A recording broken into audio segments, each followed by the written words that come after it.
السلام عليكم، ازيكم يا شباب؟ عاملين ايه؟ الناس اللي اول مره تتابعني، انا محمد قنير، اخصائي تمريض عنايه اطفال وحديث ولاده. بنقدم فيديوهات عن قسم الاطفال والحضانات فقط. ان شاء الله النهارده هنتكلم عن جهاز من اكتر الاجهزه اللي بنستخدمها في قلب الحضانه، وهو السرنج بامب. السرنج بامب بنستخدمه عشان ندي بيه كميه محاليل قليله بمعدلات بسيطه. تمام. وممكن ندي بيه شوت او بولس كميه محاليل كبيره في وقت قليل. هنتكلم عن طريقة التشغيل وأهم الأضرارات اللي ممكن تقابلك وطرق حلها. أول حاجة هنبدأ بيها طريقة التشغيل اللي هي العادية اللي ما فيهاش أي مشاكل خالص. أول حاجة نتأكد إن الجهاز سلك الباور راكب، مصدر الكهرباء راكب، وبعد كده اضغط على الباور بتاعي يشتغل. استنى تديني ألارم. عندي ألارمين أهو بيقول لي الدراع بتاع الجسم والدراع بتاع البلنجر. دراع الجسم اهو، احنا ممكن نوسع ده كده، دراع الجسم اتقفل معايا، وده دراع البلنجر كده. الرسمتين راحوا. دلوقتي هو مش حاسس الجسم دي. ممكن افتحها واقفلها تاني كده. حسها هو. قال لي انا معايا سرنجة 50. اقول له ايوه احنا فعلا انا مركب لك سرنجة 50. اقول له اوكي. دلوقتي الدكتور بتاعي قال لي ادي 30 مللي على مدار ساعتين. هتقسم الكمية على الساعة على الزمن بتاعي، يبقى 30 مللي على 2 يديني كام؟ يديني 15. يبقى انا هعمل المعدل بتاعي 15 مللي في الساعة. يبقى أنا في خلال ساعتين هيكون وصل لي ال 30 مللي اللي الدكتور قال لي اديهم للطفل بتاعي. تمام. طب أنا الدكتور قال لي دي مثلا سهلة. افرض مثلا الدكتور قال لي أنت معاك 10 مللي هنا، اديني 10 مللي دولا في خلال نص ساعة. يبقى احنا قلنا هنقسم الكمية على الزمن، يبقى 10 سنتي على الزمن اللي هو 5/10 اللي هو نص، يطلع 20 مللي. يبقى أنا هعمل المعدل بتاعي هنا 20 مللي في الساعة. احنا كنا عايزين نعمل ايه؟ نعمل 10 مللي في النص ساعة. انا 20 مللي هوصلهم في الساعة، يبقى في النص ساعة هكون وصلت 10 مللي. تمام. هعمل اوكي ان انا اشتغلت. هتأكد ان هي شغالة ازاي. بتدي ايه معايا هي اللاين بيقول ان هو شغال. تمام. ده طريقة التشغيل العادية اللي ما فيهاش اي مشاكل خالص. وازاي نحسب الكمية، نحسب المعدل بتاعنا. في نوعين من المعدل. دلوقتي انا اللي عايز اغير المعدل بتاعي ده اللي هو السهمين دول بيعملوا الارقام الصحيحه. السهم اللي هو سهم واحد بس ده بيعمل الكسور. يعني لو عايز اعمل 20 سنتي ونص، يبقى انا اعمل كده 20 سنتي و5/10 ملي في الساعه. تمام. واعمل برضو تشغيل. عايز اعمل اي تغيير بعمل توقيف. تمام.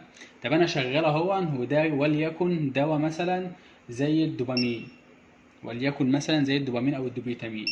ولا قدر الله مثلا الحاله بتاعتي ارست، والدكتور قال انا عايز ادي شوت سنتي او 2 سنتي للطفل ده دايركت دلوقتي. مش هوقف السايكل بتاعتي دي كلها، فاقوم رايح عامل. عايزين ندي بولس. احنا قلنا المعدل بتاعنا هو 1 دوبامين شغال مستمر اهو. اضغط ضغطه اولانيه، ثانيه واحده. ستارت اهو شغاله. اضغط ضغطه اولانيه، هيقول لي سرنجه 50 عايز تدي منها بولس. هقول له ايوه. بعد اذنك اديني بولس. افضل ضاغط عليها. في البولس ما ينفعش اديله امر واخليه يشتغل لوحده، لازم أنا افضل ضاغط عليه عشان ابقى متابع للكميه اللي انا بديها. دلوقتي هو ادى معايا كام؟ ادى 1/10 اهو. وافضل ضاغط. يدي كام؟ يدي 2/10. احنا كنا هندي ماشيين بمعدل 1 ملي في الساعه.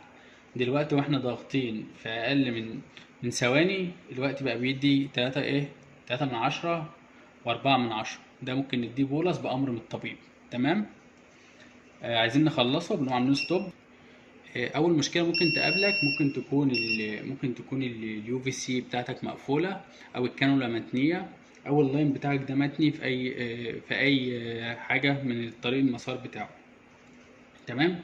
فانا هتخيل ان دي الكانولا او السنترال لاين او اليو في سي، وهقفلها اهو ان هي متنيه، حاجه بتعيق اللاين بتاعي اللي هو ماشي مش هيمشي. قافلها هنا اهو.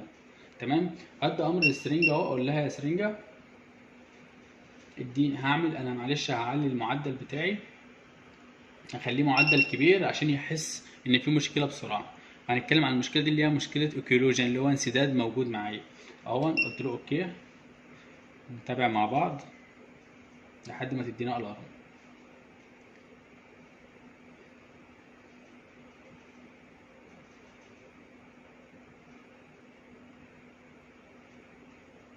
لو جينا نلاحظ هتلاقي هنا البريشر بيعلى جوه اللاين اهو. قام قايل لي ايه اوكيولوجن بروبلم، تمام، او اوكيولوجن الارم. اول حاجه هعملها هروح اعمل سايلنت الالارم بتاعي واشوفها من اول السرنجه. لو في هنا وصله ثلاثيه ابص عليها، لقيت هنا اللاين بتاعي سليم ما فيهوش اي تنايه، يبقى انا اموري تمام. اروح عند الكانولا اشوف الكانولا بتاعتي متنيه ولا لا، اشوف الكانولا بتاعتي لو فيها وصله ثلاثيه اشوفها مفتوحه ولا لا، اشوف ان الطفل التاني دراع ولا لا، تمام. لو الكانولا كل ده تمام ممكن اروح ابص على الكانولا افلشها بسرنجه انسولين اشوف هي سالكه معايا ولا لا. خلصت كل ده هتلاقي امورك معايا تمام. تمام. انا دلوقتي خلاص شلت المشكله اهو وفتحت الانسداد بتاعي وقلت للسرنجه خلاص انا خلصت الاوكيولوجي، تبتدي تشتغل معايا. ده اول الارم. تاني الارم هنتكلم عليه مع بعض، اللي هو لو المحلول بتاعي خلص هعمل ايه مع السرنجه. تمام. تاني مشكله معانا اللي هي المحلول بتاعي قرب يخلص، طبعا دي الحاجات العاديه اللي احنا كلنا هنشوفها مع بعض. دلوقتي انا بقول له اعمل 50 مللي اهو، ان هو باقي اقل من 2.5 سم، تمام. اقول له اوكي شغل السرنجه. هتلاقي الالارم بيقول لك ايه واضح معاك كده، end of infusion problem. يبقى المشكله بيقول لك كل حاجه محلوله، هو بيقول لك المشكله ان السرنجه بتاعتك قربت تخلص. لو السرنجه فيها دواء وانت مش هتحط دواء تاني مكانه او هتفلش مكانه، هتقول له ماشي يا عم انا عارف ان هي قربت تخلص، تمام، وهيفضل يكمل لحد ما يخلصها كلها، تمام.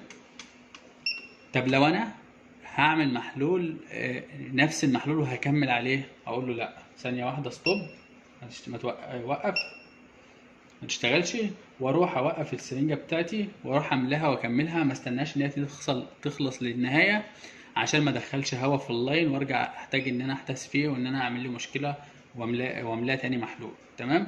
يبقى انا عشان ما نتوهش مع بعض اداني ان هو قربت تخلص، السرنجه قربت تخلص. لو انا هخلص الدواء ده واحط دواء تاني مكانه هقول له سايلنت، ايوه انا عارف بس خليك مكمل.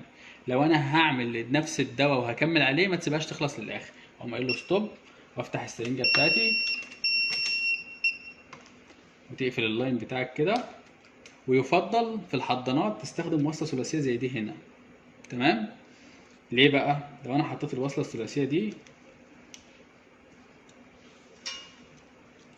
هنعتبر ان الوصله الثلاثيه دي موجوده هنا،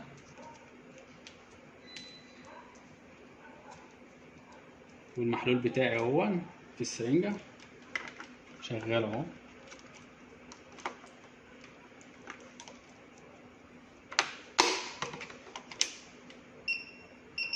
وقال لي ان هو انتهى، تمام.